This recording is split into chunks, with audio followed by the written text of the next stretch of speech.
చాలా రోజుల తర్వాత నాకైతే మెయిన్ హీరోయిన్ బాగా నచ్చింది భయ్య. సైడ్ హీరోయిన్లు అయితే నాకు యాక్చువల్గా నచ్చుతారు. మూవీలో ఒక ఫేమస్ తమిళ డైరెక్టర్ అయితే ఒక గెస్ట్ అపీరియన్స్ రోల్ అయితే చేశారు. ఆయన నాకు ఎంతో ఫేవరెట్ డైరెక్టర్ అనమాట. ఆయన ఎవరు నేను మీకు వీడియో మధ్యలో అయితే చెప్తాను. Guys, welcome back to the channel cine review with STM.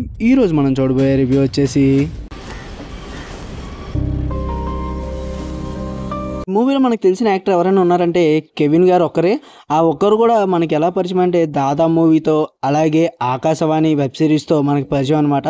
నాకు ఈ రెండిట్లో ఆయన ఫేవరెట్ మూవీ వచ్చేసి దాదా మూవీ అయితే నాకు చాలా అంటే చాలా ఇష్టం. కూడా తమిళ ఇండస్ట్రీకి బిగ్ బాస్ ఫేమ్తోనే వచ్చారనమాట. బిగ్ బాస్ ఫేమ్తో ఈయనకి మూవీ ఆఫర్స్ అయితే వచ్చాయి. ఆ తర్వాత ఆ ఫేమ్ని అలా నిలబెట్టుకుంటూ 1 by 1 సక్సెస్ఫుల్గా మూవీస్ అయితే ఆయన తీసుకున్నారు. ఈ మూవీ కూడా తమిళ్లో సూపర్ డూపర్ హిట్ అనమాట.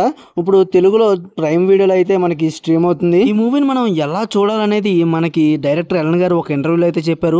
ఆ విధంగా చూస్తే మనకు మూవీ నచ్చుతుందా లేదా అనేది నేను మీకు వీడియో మధ్యలో అయితే చెప్తాను. ఆయన చెప్పిన మాట ఏంటో కూడా నేను మీకు వీడియో మధ్యలో అయితే చెప్తాను. లేట్ చేయకుండా రివ్యూలోకి వెళ్ళిపోదాం. రివ్యూలోకి వెళ్ళే ముందు మీరు కనుక మా ఛానల్ కొత్తగా వస్తే ఖచ్చితంగా మా ఛానల్ సబ్స్క్రైబ్ చేసుకుని పక్కన ఉన్న గంట సింబల్ కూడా ఆన్లో పెట్టుకోండి. అలాగే మా ఇన్స్టాగ్రామ్ పేజ్ని కూడా ఫాలో అవ్వండి. కింద ఇక్కడ డిస్క్రిప్షన్లో లింక్ అయితే ఇస్తాము. ఈ రివ్యూని మీ ఫ్రెండ్స్లో ఎవరైతే మూవీ లవర్స్ ఉన్నారో వాళ్ళందరికీ ఈ రివ్యూ అయితే షేర్ చేయండి. లోకి వెళ్ళిపోతే మన హీరో క్యారెక్టర్ అయిన కెవిన్ గారి అసలు క్యారెక్టర్ నేమ్ ఏంటంటే మూవీలో కాలై. ఇప్పటి నుంచి మనం హీరోకి కూడా యాక్టింగ్ అంటే ఇంట్రెస్ట్. వాళ్ళ నాన్నగారు కూడా బాగా సపోర్ట్ చేస్తారనమాట. ఇతను మూవీస్లోకి వెళ్ళాలి, ఇండస్ట్రీలోకి వెళ్ళాలని ఇంట్రెస్ట్లో చేసిన ప్రయత్నాల్లో ఇతను ఏమేమి ఫేస్ చేశారు, ఎలాంటి ఇన్సిడెంట్ ఫేస్ చేశారు, ఇలా వెళ్ళే దారిలో ఆయనకి ఫిజికల్గా మెంటల్గా ఎపీర్ అయిన ఇన్సిడెంట్స్ ఏంటి అనేది మొత్తం మనం మూవీలో అయితే చూస్తాం. మూవీ యొక్క మెయిన్ జానర్ వచ్చేసి డ్రామా అనమాట. అవుట్ అండ్ అవుట్ డ్రామా ఉంటుంది మనకి ఎండింగ్ వరకు. ఈ రివ్యూ ఎవరికి షేర్ చేయాలో అర్థమైపోయి ఉంటుంది. మీ ఫ్రెండ్ సర్కిల్లో ఎవరైతే డ్రామా మూవీస్ని బాగా ఇష్టపడతారో వాళ్ళకి ఈ రివ్యూ అయితే షేర్ చేయండి. ఈ మూవీ మొత్తం చూసిన తర్వాత నాకేమనిపించిందంటే నచ్చిందా కాకా? బాగుంది. It's a good movie. అంత మాస్టర్ పీస్ కాదు, అంత సూపర్ డూపర్ కూడా కాదు. నాకైతే ఒక గుడ్ వన్ అనిపించింది. ఇది కూడా నాకు క్లైమాక్స్లో వచ్చే స్క్రీన్ ప్లే ట్విస్ట్ వల్ల అనిపించింది. లేదంటే నాకు అంత మూవీ ఏం అనిపించబోదును. ఎందుకంటే డ్రామా నాకు ఓవర్ అయిపోయినట్టు అనిపించింది. రియలిస్టిక్గా ఉన్నా కానీ డ్రామా మరీ ఎక్కువైపోయిన ఫీలింగ్ వచ్చేసింది నాకు. ఈ యొక్క పాజిటివ్స్ మాట్లాడుకోవాలంటే మెయిన్ హీరోయిన్ యాక్టింగ్, మన హీరో కెల్విన్ గారి యాక్టింగ్, అలాగే డైరెక్టర్ యొక్క స్క్రీన్ ప్లే. మూవీ యొక్క నెగిటివ్స్ మాట్లాడుకుంటే సైడ్ హీరోయిన్ యాక్టింగ్ అసలు యాక్టింగ్ చేసినట్టు అనిపించదు భయ్య. ఆవిడ ఏడుస్తున్నా కూడా ఏడుస్తున్న ఫీలింగ్ అయితే నాకు రాదు. ఆవిడ యాక్టింగ్ నచ్చలేదు ఫస్ట్ థింగ్.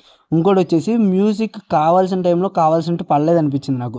అంటే ఆ మ్యూజిక్ తమిళ వాళ్ళకి సెట్ అయిందేమో, మనకి తెలుగుకి వచ్చేటప్పటికి ఎందుకు ఆ మ్యూజిక్ నాకైతే ఎక్కలేదు. మూవీని డైరెక్టర్ ఎలా చూడమని చెప్పారో చెప్తా అన్నాను కదా. డైరెక్టర్ చెప్పిన మాట ఏంటంటే ఈ మూవీని ఒక హీరో యొక్క ప్రయాణం కింద చూడాలి.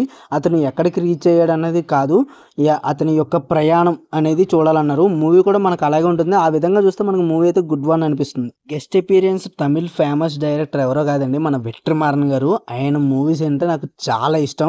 ఆయన మూవీస్లో మీకు ఏ మూవీ అంటే బాగా ఇష్టమో కింద కామెంట్ చేసేయండి. అండ్గా ఈ మూవీకి నేను ఇచ్చే రేటింగ్ వచ్చేసి 3 out of 5. మీరు కనుక ఈ మూవీ చూస్తుంటే మీరెంత రేటింగ్ ఇస్తారో కింద కామెంట్ చేయండి. అలాగే వీడియోని లైక్ చేయడం, సబ్స్క్రైబ్ చేయడం, షేర్ చేయడం మర్చిపోకండి. Video for guys, see you in the next video. Jai Hind.